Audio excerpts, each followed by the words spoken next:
So we're calling these the Macular Society's virtual clinics. And I am very grateful indeed to the world-class experts, clinicians, researchers, and so on, who are joining these clinics to enable you to speak to them directly, ask them questions directly, and hear the very latest news in the areas of their expertise every month. We're going to do one of these.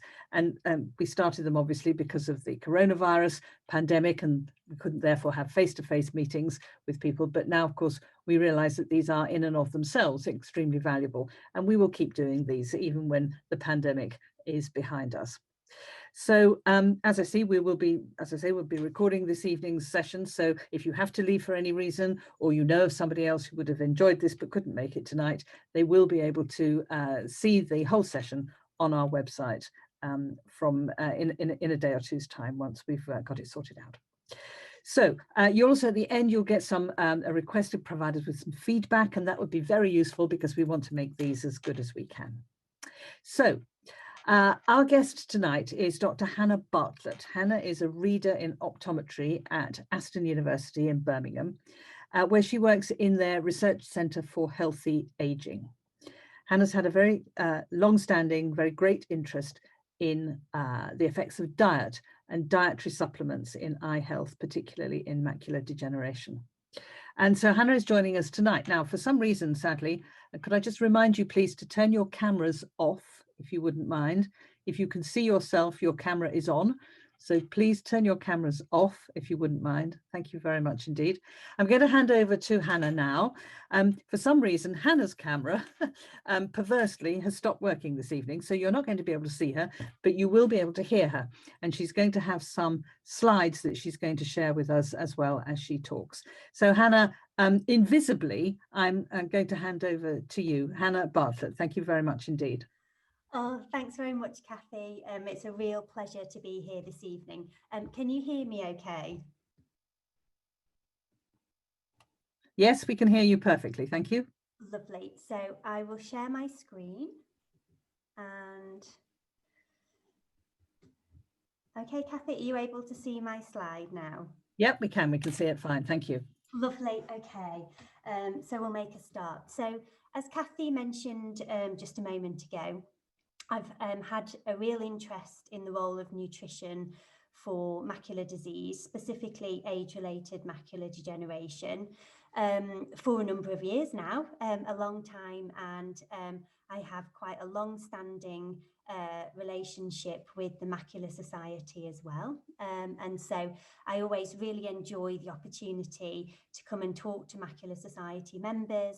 And I also find it's really interesting to hear your questions as well.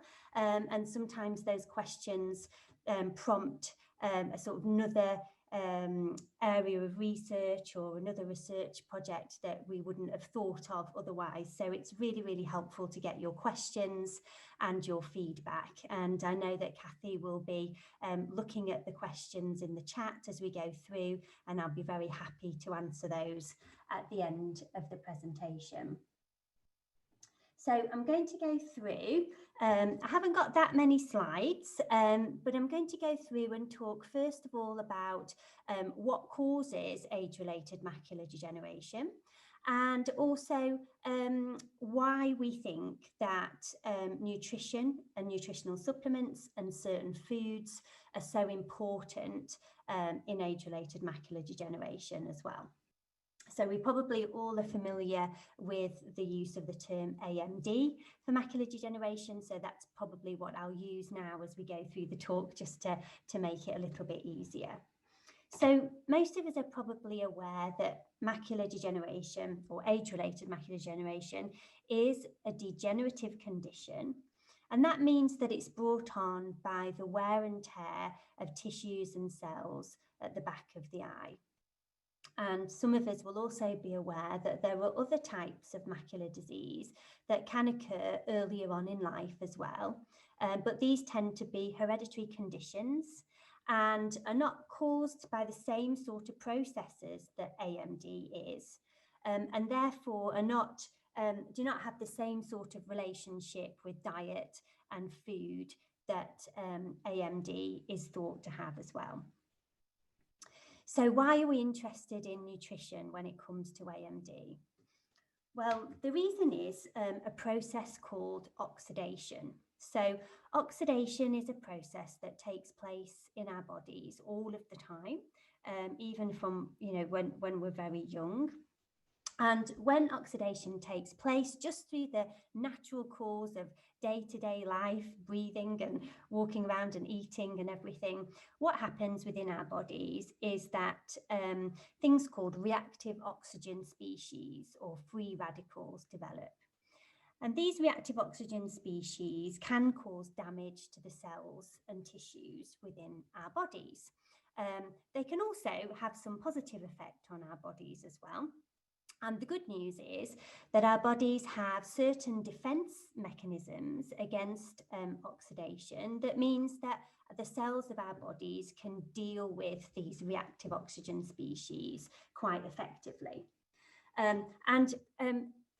What can happen is that when if we're under a prolonged period of stress, or naturally as we get older, our body's ability to deal with these reactive oxygen species that occur quite naturally within our bodies all the time just isn't quite so good as we get older.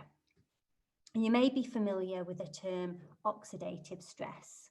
And what oxidative stress refers to is a situation where the number of reactive oxygen species or free radicals within our bodies is outweighed by our body's ability to neutralize those. So there's an imbalance within our bodies between the production of these reactive oxygen species that can damage the cells of our bodies and the ability of our bodies to kind of neutralize those. And this is when damage to the cells of our bodies can occur. So what happens in the eye? Well, the issue when it comes to our eyes is that the tissues within our eyes are very susceptible and prone to oxidative stress and oxidative damage. And this happens for a number of reasons. One of which is because our eyes are obviously exposed to very high levels of light, because we need light to enter our eyes in order to create our vision so that we can see.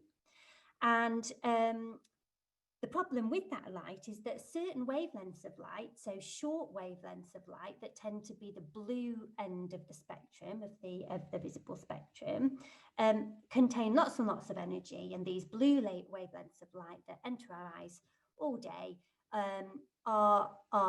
have a tendency to cause what we call photooxidative damage, so to cause the production of these damaging reactive oxygen species.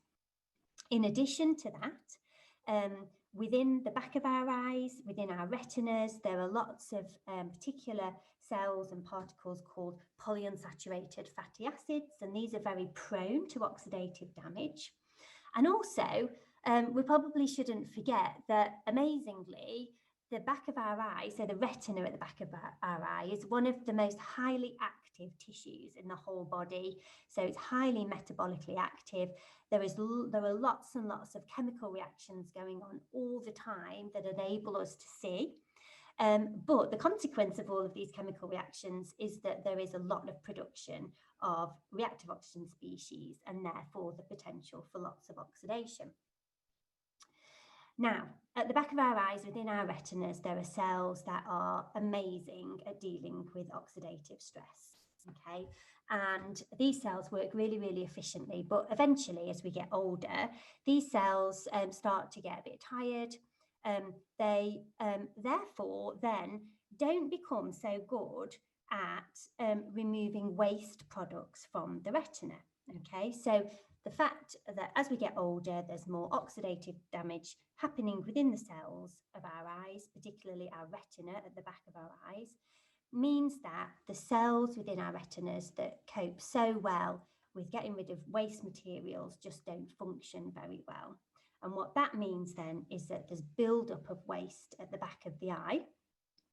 And when our optometrist or our ophthalmologist looks into the back of our eyes, they may then at that point see some yellow deposits, which you may be familiar with the term drusen. So these yellow waste material deposits are called drusen at the back of the eye. And these are what our eye care professionals can see when they examine the back of our eyes. That's one of the things that we look for when we're assessing for AMD. So having a look at the pictures on the slide there, we can see two photographs taken from the eyes of research participants that we've seen at Aston University. And we can see there on the left-hand side, we can see a back of an eye, and you can probably see, hopefully, some little yellow deposits. You may be able to see those. If you can't, I'll describe it. So the back of the eye has a sort of orangey hue, and what we can see in this sort of early stage of AMD is some yellow blotches on the back of the eye there, and that's the waste material that's building up, and that's what we call drusen. And the other image on the right hand side, what we can see at the back of that eye is a larger sort of dark mottled area, and this is a more advanced stage of AMD, so a patient who has experienced wet AMD. And what happens in wet AMD is that the waste material that builds up over time at the back of the eye then causes the part of the retina, so that very central part of the retina, to be starved of oxygen. And that can cause tiny new blood vessels to grow within the retina. The problem with these tiny blood vessels that are trying to deliver more oxygen to that area of the retina is that they're very weak and they're very prone to leakage. And that's what happens in wet AMD, is that these tiny blood vessels leak and cause permanent and quite serious damage to the retina at the back of the eye. Okay, so let's have a move along to the next slide. Oh, so there we go. So I've explained a little bit about why we're interested in oxidative stress and why we might be interested, therefore, in the use of nutrition, food and nutritional supplements to try and help in situations where people have AMD. And the most kind of talked about clinical trial when it comes to nutrition for AMD is the AREDS trial, so the age-related eye disease study. And some of you will probably have heard of AREDS, will have heard of people talking about AREDS. And this was a very, very large randomized controlled trial. And that's important because when we're trying to look at the effectiveness of a tablet or a medicine or a nutritional supplement, the very best kind of study that we can do is a randomized controlled trial. And the way that these trials are designed is a very particular way.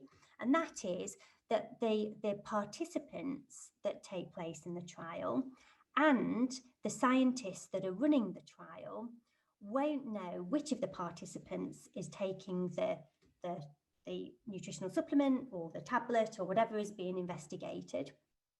They won't know which participants are taking that formulation and which participants are taking the placebo. And so in that way, it's known as a double randomized trial. And that's very important. It's very important that neither the participants nor the investigators know who's taking the nutritional supplement in this case and who's taking the placebo, so that they can't influence the results or to make sure that there's no bias in the study. So this is why these types of study are considered the gold standard. And it's probably really important for me to mention at this point that the AREDS study is one of the very few randomized controlled trials that has taken place with respect to nutritional supplementation for AMD. So although there are very, very many nutritional supplements on the market aimed at people with AMD or aimed at people at risk of AMD, the vast majority of those aren't backed up by robust clinical trials. And I'll come on to talk a little bit more about that later. So going back to the AREDS formulation then. So in the AREDS trial, there were about 3,500 participants over 11 different research centres. And the participants that took part in the trial, they took the study formulation or the placebo for about 6 years. So it was quite a long running trial. And the participants were randomised to take one of 4 different formulations. So some of them took the placebo, some of them took zinc, some of them took a combination of antioxidants that included vitamin C, vitamin E, and beta-carotene. And then some took the zinc plus the antioxidants. And at the end of the study period, once they'd found out who was taking the placebo and who was taking each of these different formulations, what the investigators found was that the risk or the probability of progression of AMD after 5 years was significantly reduced in the people who were taking the zinc plus the antioxidants compared with those people taking the placebo. So the interpretation of this was that there was some benefit to people of taking this combination of zinc plus antioxidants. So 2 important things to note. One is the type of AMD patient that was found to benefit. And that was AMD patients that had at least one large drusen or lots of, lots of intermediate sized drusen, okay? So it wasn't people in the very, very early stages of AMD, and it wasn't people in the very, very late stages of AMD, okay? It was sort of those people in the middle. The other thing to note from this trial was that after, or actually during the trial, another study found that people who were taking supplements containing beta-carotene and also smoked were found to be at increased risk of lung cancer. So it was a bit unfortunate at the time because the AREDS investigators had found this positive result with this nutritional supplement, but were also aware that there were other health risks for people who smoked at that time. Okay. So let's move on now to talk specifically about lutein, zeaxanthin and meso zeaxanthin. So I've just mentioned that the AREDS investigators found this positive result with a supplement that contained vitamin E, C, zinc and beta-carotene. And while that was going along, some other investigators had sort of found out and noticed that, that lutein and zeaxanthin was found to be selectively absorbed in the retinas of a certain type of monkey. And they were interested as to why this would be the case. There was some reason why the bodies of these monkeys were deliberately transporting lutein and zeaxanthin from the diet to the back of the eye. What they also found was that when they removed lutein and zeaxanthin from the diets of these monkeys, that the amount of lutein and zeaxanthin at the back of the eye reduced as well. So it seemed like that when these monkeys were consuming foods that contained lutein and zeaxanthin, they were specifically carried to the back of the eye. What investigators also found was that lutein and zeaxanthin, and the picture on the slide this time is a picture of marigolds, and the reason I've used that picture is because lutein and zeaxanthin is extracted from marigold petals when it's being extracted for use in nutritional supplements. I'll go on to talk about the foods that we can eat to consume lutein and zeaxanthin a little bit later on. So the great thing about lutein and zeaxanthin is that they are these yellow pigments. We know that they're selectively absorbed from what we eat and they're transported to the back of the eye. And at the back of the eye, they have 2 really important functions. So the first one is because these are yellow pigments, they're very good at screening out the blue wavelengths of light that are so particularly damaging to cells of the eye.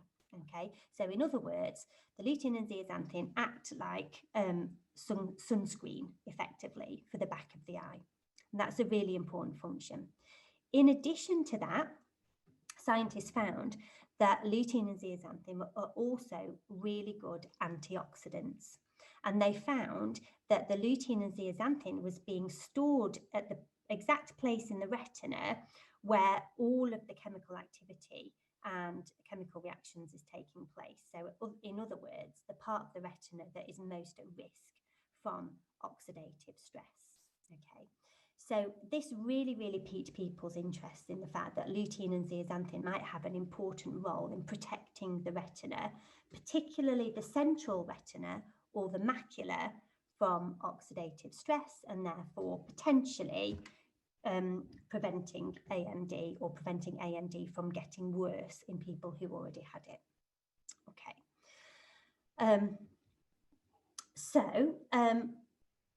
Let's think about what happens next. So on the slide there, I've mentioned meso-zeaxanthin. Okay, so when we think about lutein and zeaxanthin, some of you might be familiar with those nutrients. And what we find is that lutein and zeaxanthin are just slightly different chemical forms of each other. And when we extract lutein from a plant or a fruit or a vegetable, automatically a small proportion of that will be zeaxanthin. So they kind of come together.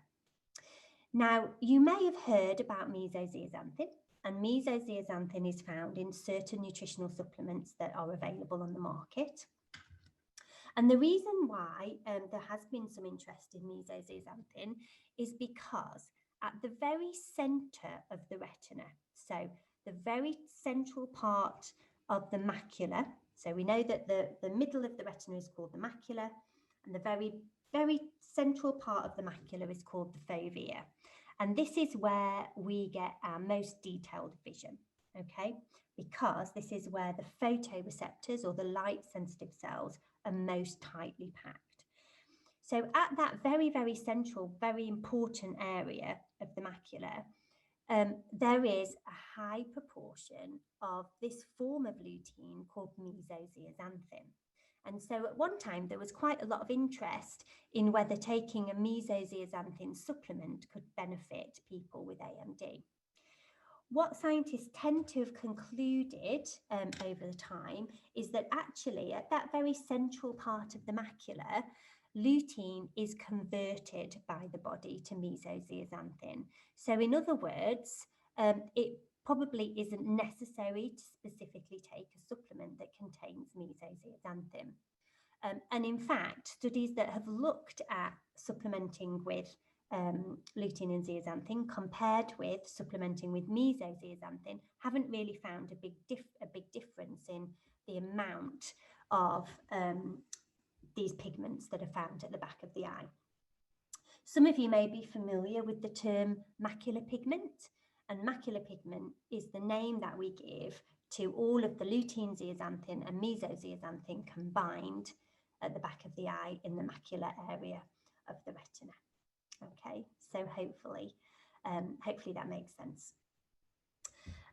So what the AREDS investigators then did was they thought, well, we need to probably repeat our original AREDS randomized control trial and look at whether combining lutein with the other nutrients has any beneficial effect.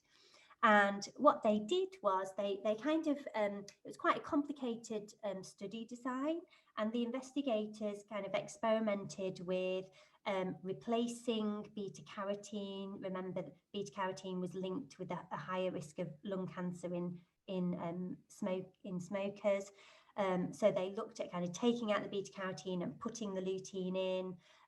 They also experimented with adding lutein to the original formulation. They did some work with omega-3 essential fatty acids. And they also looked at a lower dosage of zinc. So in the original AREDS formulation, there were 80 milligrams of zinc, which is quite high. So the recommended daily allowance for zinc is 25 milligrams. And there were some reports of things like tummy upsets with that higher dosage of zinc.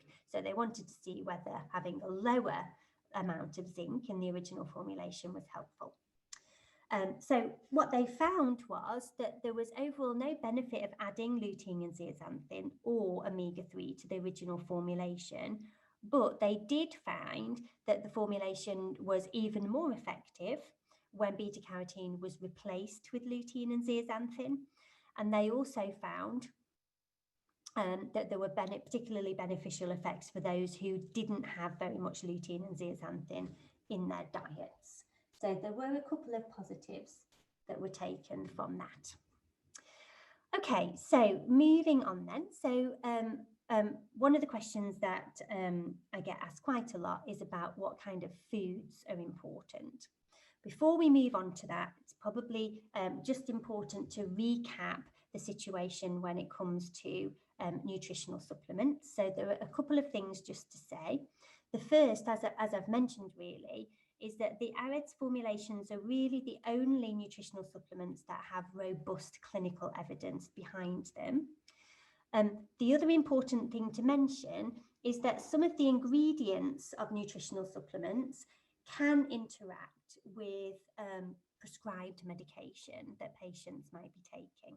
Okay, so it's really important if you're thinking about starting to take a nutritional supplement that you just speak to your GP about it to make sure that there aren't going to be any interactions with any medication that you might be taking. Okay, so just to make that point. When it comes to foods, people often ask me what kind of foods they should eat to try and make sure they're doing their best for their eye health. So I think it's really important to mention that there have been no clinical trials that have specifically shown that eating certain foods or certain combinations of food is going to prevent onset or progression of AMD. So when we talk about the foods that are helpful for AMD, we're really talking about that from the perspective of people trying to do their very best to stay generally healthy, and also their very best to make sure that there's the least possible risk of progression of their condition if they already have AMD. But there isn't any robust clinical evidence to say if you eat this certain food, then you're definitely not going to get AMD, or if you have AMD, it's not going to get worse. So, but I think people often feel it's really important for them to do the very best to try and stay healthy and the best they possibly can for their eye health as well. So that's why I always talk about foods and dietary changes. So when it comes to lutein and zeaxanthin, and we do know that these nutrients are selectively absorbed, they're delivered to the back of the eye, and we know that they're useful in a couple of ways. The main foods that are good in terms of content of lutein and zeaxanthin are dark green leafy vegetables like spinach and kale, and also eggs. Okay, so I often get asked, so dark green leafy vegetables like spinach and kale aren't particularly appetizing. So I often get asked about, what's the best way to prepare these foods? And we've done some studies at the university about preparation of spinach and kale specifically. And what we found is that the availability of the lutein within spinach and kale increases if you steam the vegetables rather than frying them or baking them. But also if you combine, so if you cook those vegetables with some kind of fat. So for example, if you were cooking your spinach or kale with a bit of butter, or even better, if you were going to eat your spinach and kale with some oily fish like salmon or mackerel, for example, that would be a really good way of consuming those vegetables in order to make sure that the maximum amount of lutein enters your digestive system. Okay, so hopefully that makes sense and makes it quite appetizing to eat these dark green leafy vegetables. There are other fruits and vegetables that contain lutein and zeaxanthin. So some of the orange and red fruits and vegetables, for example, peas and those kinds of things, and broccoli. But the amount of lutein and zeaxanthin in those vegetables is quite significantly lower than in spinach and kale. So they are the best vegetables. And eggs are a good source of lutein and zeaxanthin as well. So just to finish off with then, it's also really important to think more generally about lifestyle, and whenever I do a talk about AMD or any kind of degenerative eye condition, it's always just good to emphasise that one of the biggest risk factors for AMD and AMD progression is smoking. So so to consider stopping smoking if you smoke is a really, really good idea. When you're out and about, make sure that you wear sunglasses. And when I looked at for images, I looked at this image on the slide. It's got 4 people here who are out enjoying the sunshine, but none of them are wearing sunglasses. So that was a real prompt for me to remind me to mention wearing sun protection. Generally, a healthy lifestyle is always a good thing. And the one thing that we always say as optometrists as well is that in terms of healthy eating, the government guidelines are, as we all know, to try and eat 5 portions of fruit and vegetables a day. So if you can incorporate green leafy vegetables into that, then that could be a positive thing and certainly isn't going to do any harm at all. So that's where I'm going to just stop talking for now, and just thank you so much for your attention, and hand over to Kathy, I guess, see if there are any questions at all. Thank you very much indeed, Hannah. Yes, we have got about half an hour-ish for questions, and we have got a lot of questions coming in as well. So I'm going to try and cluster them into little groups, really, so that we can get through as many topics as possible. So I think really we've had lots of questions about specific types of diet. Mm-hmm. So low-carb diets, for example, Mediterranean diets, and so on. But I think, Hannah, what you're really saying in some of this is that the evidence to support this, specifically in terms of slowing down or stopping or reversing AMD, it's just not there, is it? We know that some of these diets are good for us, Mediterranean diets, and generally fish, oily fish and so on. We know from other types of research are good for us, but there isn't actually much evidence specifically as to eye health, is there really? That's the trouble we've got. Yeah, that is the trouble we've got, and it's really disappointing, isn't it? So I suppose when we're talking about diet, we're talking about in this context, we're really talking about making sure that we're putting the best possible foods into our bodies for our general health. In the knowledge, I mean, there are epidemiological studies, Kathy, that have looked at things like, you know, the amounts of certain fruits and vegetables that people eat, and looked at risk of AMD or risk of progression of AMD. And there are studies that have shown that for a variety of different foods, that basically, you know, if you eat more healthy types of food, so more fruits and vegetables, that risk level is lower. But there are never any guarantees that eating a certain amount of food or certain type of food is going to eliminate your risk of getting AMD or your AMD progressing. So that's a really sad part about it. But you know, in terms of trying to do the best that people can to stay healthy, then yeah, I mean, the key thing really is to make sure that you get that antioxidant intake, you know, and that comes from the fruits and the vegetables. And then if you can combine green leafy vegetables as well and have some of those, then that's, you know, or then you're sort of doing all that you can do, I would say, if that makes sense. So if people can eat 5 good portions of fruit and veg a day, and they include spinach and kale in that mix, is supplementation even necessary? Because it costs a lot of money, doesn't it, some of these supplements? Do you actually need to supplement? So there are certain there are certain stages of AMD at which the AREDS evidence shows a benefit to taking the AREDS formulation. So I think what's really key is 2 things. Number one, talking to your eye care provider, whether that's your optometrist or your ophthalmologist, about what stage your AMD is at, and working out whether you would fall into one of the categories of patient that would benefit from an AREDS supplement. And if so, then consider taking that AREDS supplement on the advice of your eye care practitioner, but make sure that you do take the right kind of formulation, so an actual AREDS formulation. Does that make sense? Yes, and the reason for that is that the AREDS formulation is the only one that's got any body of evidence behind it at all. So, you know, there are lots of questions about specific things like saffron and marigold essence and oily fish and so on, but none of these, apart from the AREDS supplement, none of them have any significant basis of evidence. Of course, a lack of evidence doesn't mean that they don't work. It's just that we haven't got any evidence to show that. Exactly. So I think where there isn't that clinical evidence, we have to say, well, actually, you know, eating green leafy vegetables is unlikely to do any harm. So why not?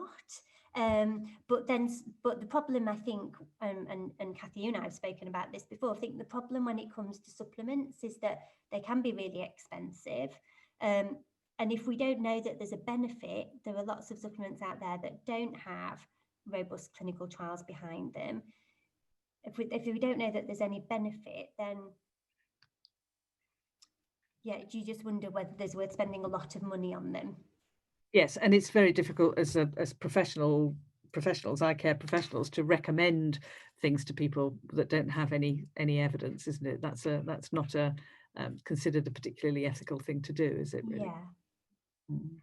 So another question that's come up is about which I think is relevant to this, is the extent to which AMD is hereditary, and whether therefore things like diet can make any difference anyway.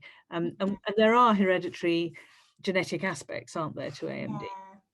Yeah, definitely. And so what we would always say is that conditions like AMD are what we would call multifactorial. So yes, there will be a hereditary element to those, or genetic element, but that might be modified by other kind of lifestyle factors. So the biggest lifestyle factor that might increase or enhance a risk that already exists would be smoking. That would be the biggest risk. And I mean, we all know that, don't we? That smoking is a big enhances the risk for a whole range of diseases, not just AMD. So we do. So I suppose in that context, we do know that modifying your lifestyle can impact. We do know definitely that stopping smoking will reduce the risk of AMD. But I guess those links are far less clear when it comes to diet. We've had quite a few questions about light and the impact of blue light, particularly in screen use and so on. Is that a concern, do you think? No, I don't think so. I think the bigger concern would be, so in terms of evidence, in terms of risk for AMD, studies that have looked at, for example, have compared the likelihood of people who've spent their whole lives working outdoors with no sunglasses on, and compared the risk of AMD with maybe people that have spent their whole lives working indoors, then that lifelong exposure to light, outdoor light, would potentially be an increased risk factor. So that's why we say to wear sunglasses or a wide-brimmed hat when you're outdoors. But that's really the context at which we think of light as a risk factor for AMD. Not screen light particularly? No. Also, lots of questions about cooking and the best way to eat kale. So you touched on it, steam your kale rather than fry it or bake it. What about turning it into a smoothie and drinking it raw? Is there any benefit in that? Yeah, so there is benefit. So if you just take a piece of kale and you were just like eating it raw, not doing any processing to it at all, and you compare that with eating it in a smoothie, then the lutein would be more available to you in the smoothie, okay? But probably even more than that. So I guess we would think of a smoothie as kind of chopping it up very finely. But if you were going to chop up your kale and say steam it or cook it lightly in a soup or something like that, then it would be even more available as well. So actually light cooking is better than raw? Yes. In fact, in the end, okay. There was a question here about finding a summary of AREDS and where we can find that. In fact, you can find that on our website, but it's a summary of AREDS, but no doubt on your websites too, Hannah, I imagine.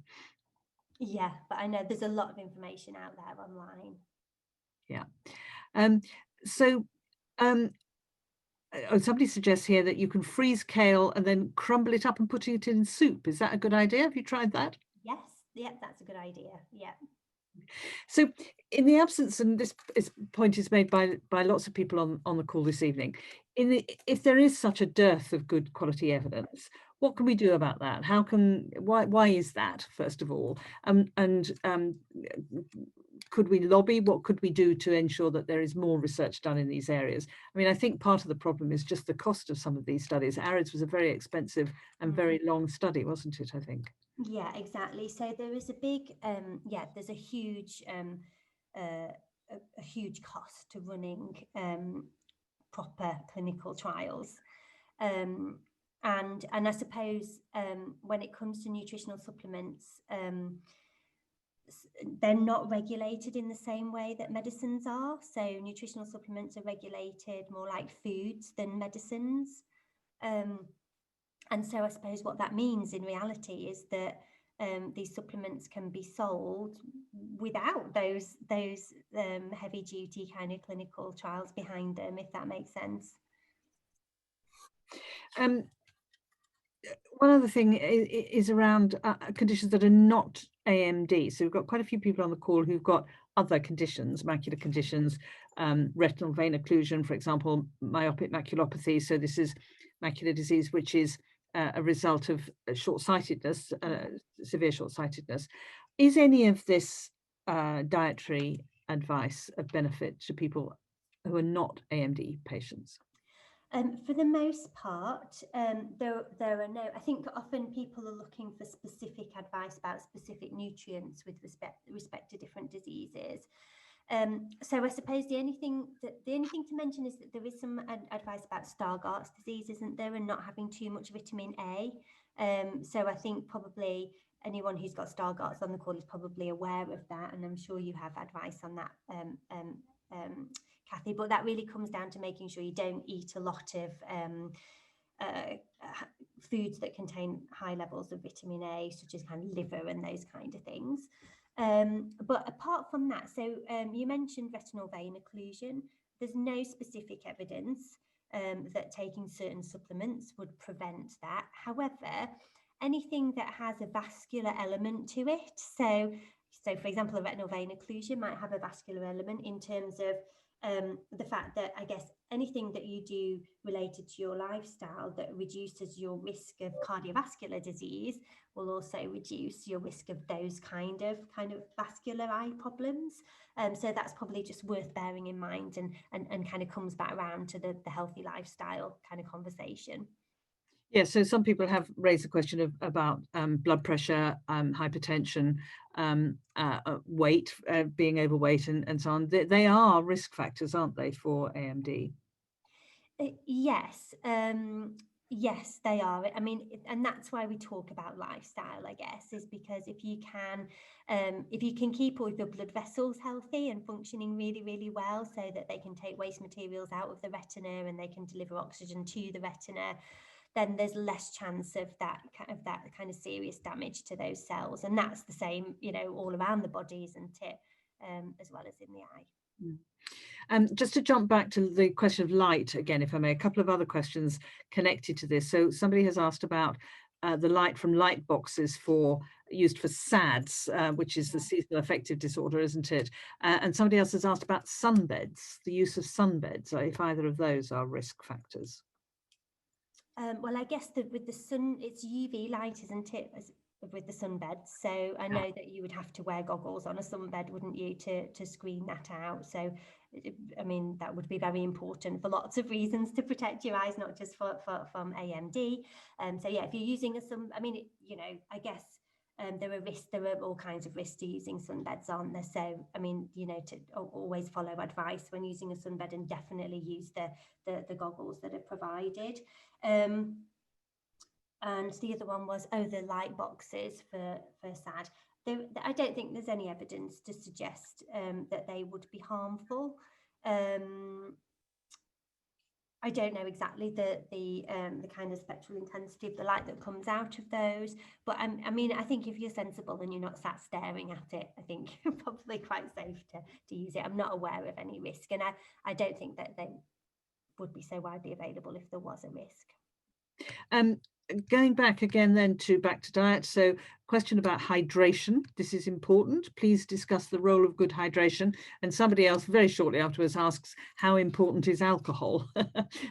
Which it could be read in either direction, couldn't it really? But is alcohol considered a risk factor for AMD? And what about this question about good hydration?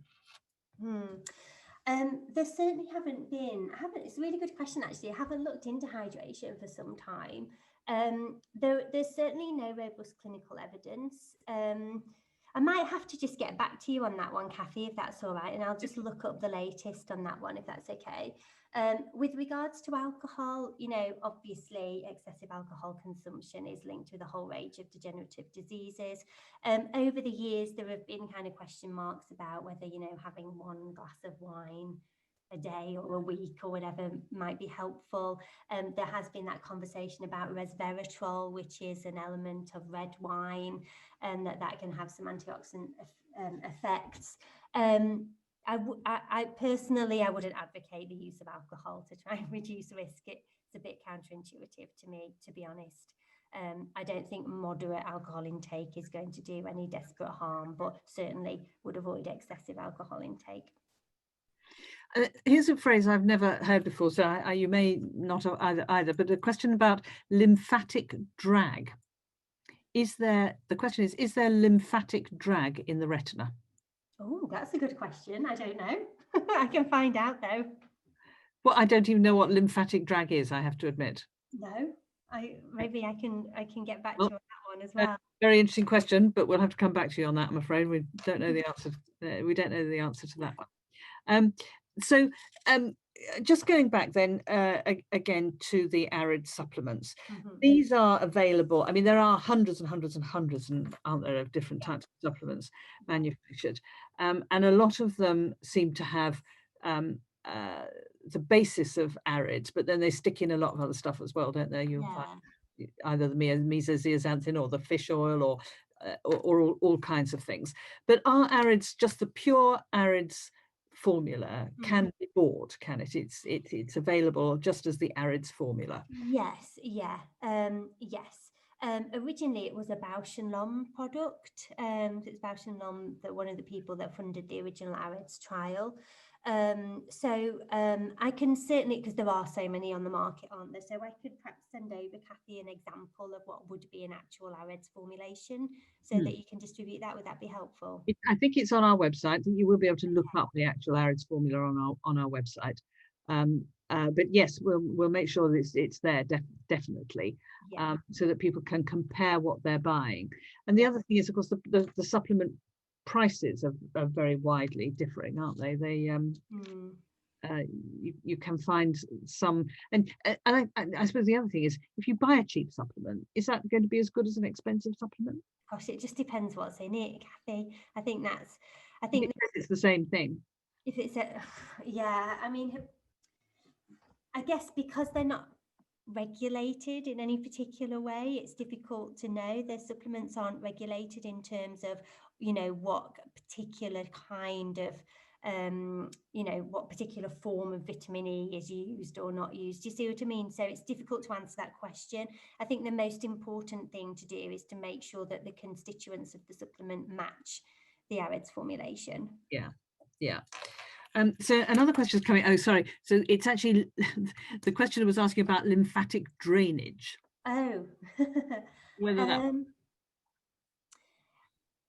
I think lymphatic drainage is a whole body, so that refers to the lymphatic system, which wouldn't really involve the eye. Whether good lymphatic drainage would impact on the onset of kind of age-related degenerative diseases, I honestly don't know the answer to that question, but I can certainly try and find out. Okay, thank you. Another question here about orange pith. So somebody says that they've been recommended orange pith to strengthen the blood vessels in the eyes. Have you ever come across that one before? I've not come across that one. No, I haven't, no. So I'm not quite sure that one. So I'm just looking up the recommendation for the AREDS formula. And I think it's pretty standard, isn't it? And I'll look it up. I'll find it in a minute. Here we are. So it's the actual AREDS formula is this is a daily amount. I've just got to get rid of the adverts in the. So it's 10 milligrams of lutein is the dose.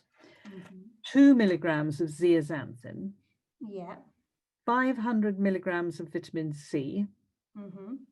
Either 25 or 80 milligrams of zinc oxide. And I think the trial didn't detect any difference between the two, but some people got the upset tummy on the higher dose. So 25 if you might be a bit sensitive to zinc.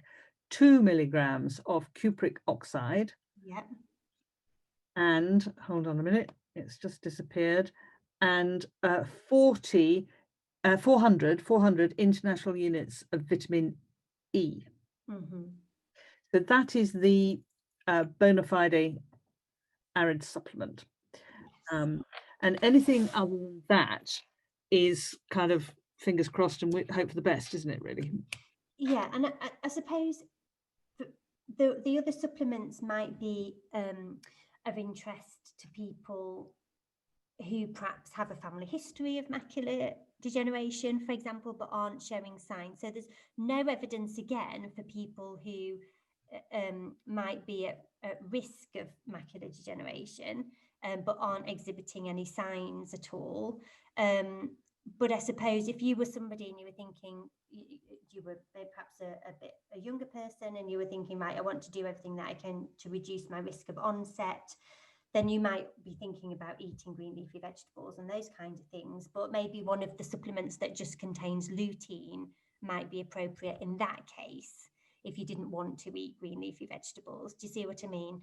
But I think this call is, or this session is mainly around what people who have AMD can do. And so in that case, it's the AREDS supplement advice. Yeah, and just to be clear, because this question has come up just now, once you have AMD, there is no evidence, once you have advanced AMD, there's no evidence that the supplements can reverse or stop AMD progressing. I think that's correct, is it?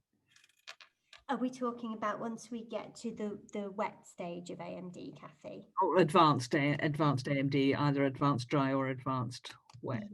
Yeah. Yes, definitely. It's unlikely that a supplement would have an impact at that stage. Yeah. You did mention that there's a possibility of interaction between supplements and prescribed medication, for example, and certainly blood thinning drugs like warfarin, for example, can react with vitamin E, I think, can't they? Yes, and also ginkgo biloba, although we haven't touched on that one, but yeah, and yes, and there can be interactions. I mean, the main ones that I guess would be relevant, that we would be perhaps concerned about in this context, would be blood thinners like warfarin, for example. So that's why it's just best to check with the GP, really. Yes, it doesn't rule it out, but you need to talk to your GP before you. Yeah, okay. And somebody's asked about eggs. How many eggs a day are good for you? Okay, so I think the yolks. So it's the egg yolk that contains the lutein, which is because that's what makes the egg yolk yellow, is the lutein that's in it. So I think we worked out that 2 eggs was roughly equivalent to a daily dose of to what we would recommend in terms of spinach and kale in terms of daily dose. So yeah, a couple of eggs, and I realise that there may be other concerns around eggs, and not everyone gets on with eating eggs. So, but it just gives another option. And the other thing to mention about eggs is that the lutein in the eggs is much more bioavailable because it's already combined with fat. So the body absorbs it more easily and transports it to the eye efficiently, Yeah. as efficiently as possible. Okay. Well, I think we'll just sum up then, Hannah, because we're just a couple of minutes to eight now, and just a couple of questions have come on at the end, which I think is probably worth just summarising. Then what the AREDS AREDS studies showed, and which specific group of people were helped by AREDS. So if we put helped by the supplement, so if we put AMD into early, intermediate, and late. By early AMD, we're really talking about small numbers of drusen, small pigmentary changes in the retina and in the macula, which suggests that all is not well. But it may not progress in everybody, but in that there will be small changes in the retina that do not affect the vision at all. We get to intermediate AMD, the AREDS classification of this is, as you said earlier, large drusen or lots and lots of drusen. And I think they also talked about late AMD in one eye, so where vision is affected in one eye, just one eye. Those are the people who we describe as having intermediate AMD. People who have vision loss in both eyes and or who have wet AMD are considered to have advanced or late stage AMD. The group that we're talking about that there was evidence of benefit is this middle group, the intermediate AMD group. Yes, exactly. Yeah. And so for people who have very early AMD, it may help, but we don't have any evidence.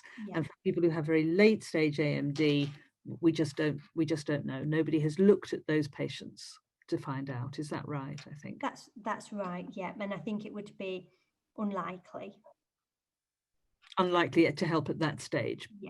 Yeah. Okay, well, I hope that that's clear to everybody, and I hope that we've covered most of the questions that have been asked this evening. We haven't got to them all, I'm very sorry. There are one or two that I will answer who come in by email that I will answer separately after this tonight. But I do hope it's been helpful and useful to people. I'm incredibly grateful, Hannah, for you giving up your time this evening. It's been lovely. I'm so sorry we couldn't get to see you, but thank you for your slides, and thank you very much indeed for your talk. I'm sure we will return to this in the future. So if there are still unanswered questions, we will be coming back to this, I am sure, on another occasion next year. So please do join us when we come back to this again. From next month, from January, these clinics will be moving to the third Tuesday of the month. So the next one will be on Tuesday, the 19th of January. And our topic then is going to be research into all things macular, really, and particularly why it's important for patients with macular disease to get involved in these trials. And my guest on that occasion will be consultant ophthalmologist Christiana Dina from the Central Middlesex Hospital in London. So I do hope you'll be able to join us then. Hannah, once again, thank you very much indeed for joining us tonight. Thank you everybody for joining us. And if I don't get an opportunity between now and Christmas, may I wish you all a very, very happy Christmas. Thank you very much indeed for joining us. Good night, everyone.